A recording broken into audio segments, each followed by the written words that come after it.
దక్షిణామూర్తి యొక్క మూర్తిని చూస్తూ కూర్చోవడం నేర్చుకో. అదొక్కటి నేర్చుకో చాలు. ఏమక్కర్లేదు, ఇంకా దక్షిణామూర్తిని పెట్టుకుని రోజు కాసేపు ఆయన్ని చూస్తే చాలు. మీకు నేను ఇంకా విచిత్రమైన విషయం చెప్పనా?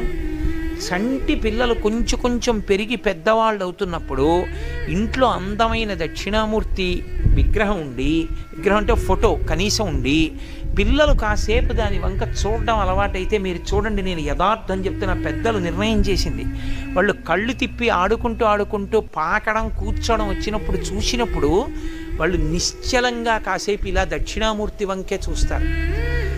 పిల్లలు చిన్నతనంలో దక్షిణామూర్తి వంక అలా ఎదురుగుండా కూర్చుని చూస్తే 2 ఫలితాలు వస్తాయి. అపమృత్యు దోషం పోతుంది, సరస్వతి కటాక్షం కలుగుతుంది.